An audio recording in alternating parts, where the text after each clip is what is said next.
اللہ اکبر اللہ اکبر وللہ الحمد اللہ اکبر اللہ اکبر اللہ اکبر نحمده ونصلي على رسوله الكريم اما بعد فاعوذ بالله من الشيطان الرجيم بسم الله الرحمن الرحیم. آپ سب کو نیا سال مبارک ہو. کیوں اتنے خوف زدہ ہیں؟ کیا نئے سال کی مبارک نہیں دی جا سکتی؟ مبارک کا مطلب ہے کہ اللہ تعالیٰ آپ کے لیے یہ سال برکتوں والا کرے، آپ اس سال میں بہت اچھے اچھے کام کریں، خوب نیکیاں کمائیں، اللہ کے قریب ہوں. مبارک دینا جو ہے نئے سال کی، اس میں کوئی قباحت نہیں ہے، کیونکہ یہ تو ایک دعا ہے. اور اس موقع پر اس لیے کہ ہم عملاً عیسوی سال استعمال کرتے ہیں یا ہم اپنی تاریخیں عیسوی سال کے اعتبار سے گنتے ہیں یا اوقات اور مہینوں کا حساب کرتے ہیں. تو جب ایک چیز ہمارے استعمال میں ہے ہی تو پھر اس اعتبار سے خاص دعا کرنا، خاص نیکی کے کاموں کے ہدف مقرر کرنا، اس میں کوئی قباحت نہیں ہے. ایک اور بات یہ ہے کہ سورج اور چاند دونوں اللہ کی نشانیوں میں سے ہیں، دونوں ہی اللہ تعالیٰ نے بنائے ہیں. ہجری کیلنڈر چاند کے اعتبار سے ہے، چاند اللہ کی تخلیق ہے، اور عیسوی کیلنڈر سورج کے اعتبار سے ہے تو سورج اللہ کی تخلیق ہے. ہاں، ہم ہجری کیلنڈر کو عیسوی کیلنڈر پر ترجیح اس لیے دیتے ہیں کہ نبی صلی اللہ علیہ وسلم نے اس کو استعمال کیا، اس لیے اس کی فضیلت اور فوقیت ہے، اس کا استعمال کرنا بہتر ہے. لیکن عیسوی کیلنڈر کو استعمال کرنا منع نہیں ہے، حرام نہیں ہے، گناہ نہیں ہے، غلط کام نہیں ہے، کیونکہ یہ شریعت کے تقاضوں سے ٹکراتا نہیں ہے.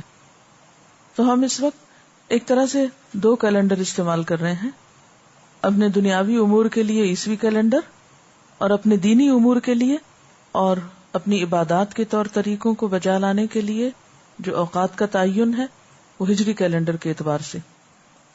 بس افسوس کی بات یہ ہے کہ ہمیں محرم، ربیع الاول، رمضان اور حج کے علاوہ باقی مہینوں کی یاد نہیں رہتی، اور باقی مہینوں میں یہ بھی پتہ نہیں ہوتا کہ تاریخ کون سی ہے. اس حد تک غفلت درست نہیں، اس حد تک بے نیازی اچھی نہیں. اس کے لیے کیا ضروری ہے کہ ہم کیا کریں؟ دونوں تاریخیں یاد رکھا کریں یا رکھنے کی کوشش کیا کریں.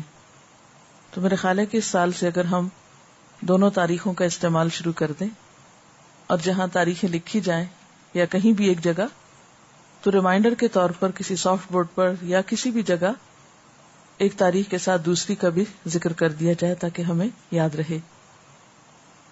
اگر ہم کچھ سنتوں کو فالو کرنا شروع کر دیں تو میرے خیال ہے کہ ہجری کیلنڈر پھر فراموش نہیں ہو سکتا، بھول نہیں سکتا. مثلا نبی صلی اللہ علیہ وسلم ایام 20 کے روزے رکھا کرتے تھے، یعنی ہر مہینے کے 3 چمکدار راتوں کے جو دن ہوتے ہیں اگلے، وہ ایام 20 کہلاتے ہیں، 13، 14 اور 15. تو اگر ہم اس سنت پر عمل کرنے لگے تو انشاءاللہ ہمیں ہجری کیلنڈر جو ہے وہ بھولے گا نہیں. وقت کا جو تعین ہے وہ رات، دن اور سورج چاند کے اعتبار سے ہوتا ہے، اور ان چیزوں کو اللہ تعالیٰ کی نشانیاں قرار دیا گیا ہے کہ یہ اللہ کی نشانیوں میں سے ہے. قرآن پاک میں اللہ تعالیٰ فرماتے ہیں یولج اللیل فی النہار ویولج النہار فی اللیل وسخر الشمس والقمر کل یجری لاجل مسمی، کہ اللہ تعالیٰ رات کو دن میں اور دن کو رات میں داخل کر دیتا ہے، اور اس نے سورج اور چاند کو مسخر کر رکھا ہے، ہر ایک ایک وقت مقرر تک کے لیے چلا جا رہا ہے یا چل رہا ہے. اسی طرح ایک اور جگہ پر اللہ تعالیٰ فرماتے ہیں وَسَخَّرَ الشَّمْسَ وَالْقَمَرَ كُلٌّ يَجْرِي إِلَىٰ أَجَلٍ مُّسَمًّى، اور سورج اور چاند ان کو اللہ نے مسخر کیا اور ان میں سے ہر ایک ایک وقت مقرر تک کے لیے چل رہا ہے. یعنی اگرچہ سورج چاند اوقات بتانے کے لیے ہیں، لیکن ان کا اپنا بھی ایک وقت مقرر ہے، وہ خود بھی ایک وقت کے پابند ہیں. دن اور رات کا تصور کیا ہے؟ اللہ تعالیٰ فرماتے ہیں وَهُوَ الَّذِي جَعَلَ اللَّيْلَ وَالنَّهَارَ خِلْفَةً لِمَنْ أَرَادَ أَنْ يَذَّكَّرَ أَوْ أَرَادَ شُكُورًا، کہ وہ اللہ ہی وہ ذات ہے جس نے رات اور دن بنائے ایک دوسرے کے پیچھے آنے والے، سکسیسرز. لمن اراد ان یذکر، ہر اس شخص کے لیے جو چاہے کہ نصیحت حاصل کرے، او اراد شکورا، یا وہ ارادہ کرے شکر گزار ہونے کا. تو گویا ایک دن کے گزرنے کے بعد ایک اور دن کا مل جانا، رات کے بعد دن کا آنا، دن کے بعد رات کا آنا، یہ اللہ تعالی کی نشانیوں میں سے ایک نشانی ہے. اور پھر ان میں ایک بہت بڑا سبق ہے لمن اراد ان یذکر، اور دوسرا یہ کہ شکر گزاری کا مقام ہے کہ ہر روز جب ہمیں ایک نیا دن ملے اور زندگی میں ایک سال کے بعد ایک اور سال کا اضافہ ہو، تو ہمیں اس موقع پر اللہ تعالی کا ذکر بھی کرنا چاہیے اور اس کا شکر بھی بجا لانا چاہیے. ذکر اور شکر کا احسن ترین طریقہ کیا ہے کہ انسان سب سے پہلے اپنی عبادات میں پابندی اختیار کرے. ہر مہینے کے آغاز کا حساب رکھنے اور سالوں کا حساب رکھنے کے لیے جو کہا، تو اس میں نیت اور ارادہ کیا ہونا چاہیے کہ انسان اپنے فرائض کو ادا کرے. یعنی دن اور رات میں جب تبدیلی ہوتی ہے تو نمازیں، اسی طرح مہینوں کی تبدیلی میں زکوٰۃ، روزہ، حج. تو ایک مومن کا وقت کے ساتھ جو تعلق ہے، اس میں سب سے پہلا کام دن اور رات کی تبدیلی میں یا گھنٹوں اور لمحوں کے گزرنے میں جس چیز کی فکر اور جس چیز کا خیال رکھنے کی ضرورت ہے وہ عبادات کے اوقات ہیں، اور ان میں خصوصی طور پر دن اور رات میں 5 نمازیں، اور مہینوں کی تبدیلی میں روزہ، زکوٰۃ اور حج. اگر آپ نیکی میں دور تک جانا چاہتے ہیں تو تنہا نہیں جا سکتے. لوگوں کے ساتھ تعلق، اکٹھے مل کر رہنا اور اکٹھے نیکی کے کام کرنے، یہ بے حد ضروری ہے. کیونکہ جب آپ لوگوں سے ملتے جلتے ہیں ان کی تکلیفوں کے باوجود، تو آپ اچھے لوگوں سے بھی سیکھتے ہیں، برے لوگوں سے بھی سیکھتے ہیں. آپ اچھوں کی تلاش میں نکلے، اگر راستے میں برے مل جائیں تو ان کی برائی بھی ہو سکتا ہے آپ کو نیکی پہ جما دے، اگر آپ کے اندر پہچان والی نظر ہوگی تو.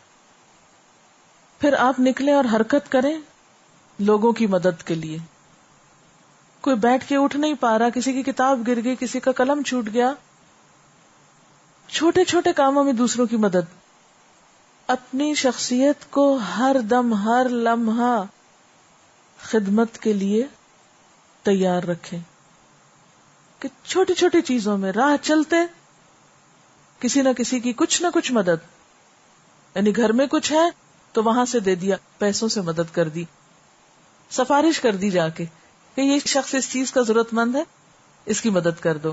کہ من نفس عن مؤمن کربتا من کرب الدنیا نفس اللہ عنہ کربتا من کرب یوم القیامہ.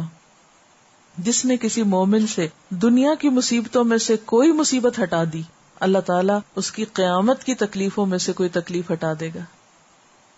اور پھر من کان فی حاجت اخیہ کان اللہ فی حاجتہ، جو اپنے بھائی کی حاجت میں ہوتا ہے، اس کی ضرورت پوری کرتا ہے، اللہ اس کی ضرورت پوری کر دیتا ہے.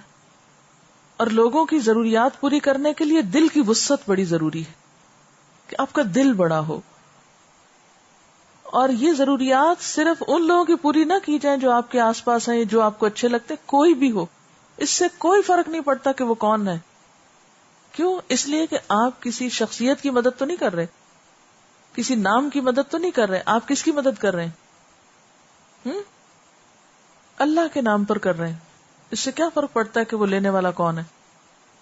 ایک بہت ہی خوبصورت حدیث ہے، طبرانی نے اس کو اپنی اوسط میں روایت کیا ہے، اور حاکم نے کہا ہے کہ صحیح الاسناد ہے، بہت ہی خوبصورت. نبی صلی اللہ علیہ وسلم نے فرمایا وَلَأَن يَمْشِي أَحَدُكُمْ مَعَ أَخِيهِ فِي قَضَاءِ حَاجَتِهِ، تم میں سے کوئی شخص اپنے بھائی کے ساتھ اس کی ضرورت پوری کرنے کے لیے چلے، یعنی کسی کی مدد کے لیے جب تم میں سے کوئی نکلتا ہے وَأَشَارَ بِإِصْبَعَيْهِ، اور آپ نے اپنی 2 انگلیوں کے ساتھ اشارہ کر کے سمجھایا کہ اس کا یہ عمل افضل ہے، بہتر ہے، من ان یعتکف فی مسجدی ھذا شہرین، میری اس مسجد یعنی مسجد نبوی میں 2 مہینے اعتکاف میں بیٹھنے سے زیادہ افضل ہے اجر کے اعتبار سے. تو یہ ہے وقت کا استعمال. پھر اسی طرح نیک لوگوں کی مجلس تک جانے کی کوشش، نیک لوگوں کی مجلس تک پہنچنا، کیونکہ انسان تنہا تو اس کو پتہ ہی نہیں چلتا کہ اس نے اچھا کیا یا برا کیا جب تک اس کے سامنے کوئی مثال نہ ہو. نبی صلی اللہ علیہ وسلم نے 5 باتوں کا حکم دیا، جن میں سے ایک کیا تھی؟ لوگوں کے ساتھ اکٹھے رہنا، لزوم الجماع. امام اوزاعی کہتے ہیں کہ 5 چیزیں جن کی صحابہ کرام بہت حفاظت کرتے تھے یا جن کا اہتمام کرتے تھے، ان میں نمبر 1 لزوم الجماع، اجتماعی زندگی اختیار کرنا، سب کے ساتھ مل کے رہنا، اکٹھے رہنا، یعنی جماعت کو لازم سمجھنا. نمبر 2 اتباع السنہ، ہر کام میں سنت کی پیروی. نمبر 3 عمارت المسجد، مسجد آباد کرنا. اور نمبر 4 تلاوت القرآن، قرآن کی تلاوت یعنی کثرت سے کرنا. اور پھر نمبر 5 والجہاد فی سبیل اللہ، اللہ کے راستے میں جہاد کرنا. آج آپ دیکھیں انٹرنیٹ پہ جو چیٹ ہو رہی ہے، سب سے زیادہ پاکستان سے، یعنی جو ریشو ہے وہ سب سے زیادہ پاکستان کا نمبر 1 ہے، جہاں کی یوتھ جو ہے وہ چیٹ میں لگی ہوئی ہے. گھنٹوں گھنٹوں لوگ بیٹھے رہتے ہیں کمپیوٹرز پر وقت ضائع کرنے. کبھی سوچیں تو حاصل کیا ہوتا ہے. کسی انسان کے پاس بیٹھ کر تو پھر بھی انسان سمجھے، یعنی انسان کو انسان سے ایک انس ہوتا ہے، لیکن ایک مشین کے ساتھ بیٹھ کے جو گھنٹوں گزرتے ہیں اور اس میں اوقات ضائع ہوتے ہیں، نمازوں میں تاخیر ہوتی ہے، حقوق میں کوتاہی ہوتی ہے، فرائض میں غفلت ہوتی. کبھی انسان سوچے تو کیا ہے، محض خواہشات نفس کی تکمیل اور وقت کا ضیاع. جب تک ہم اپنا احتساب خود نہیں کریں گے، جب تک ہم خود اپنے ساتھ سچے نہیں ہوں گے، کوئی شخص ہمارے لیے کچھ نہیں کر سکتا. تو اس لیے ہم سب اپنا اپنا حساب کریں. سبحانک اللہم و بحمدک، اشہد ان لا الہ الا انت، استغفرک و اتوب الیک. والسلام علیکم ورحمۃ اللہ وبرکاتہ.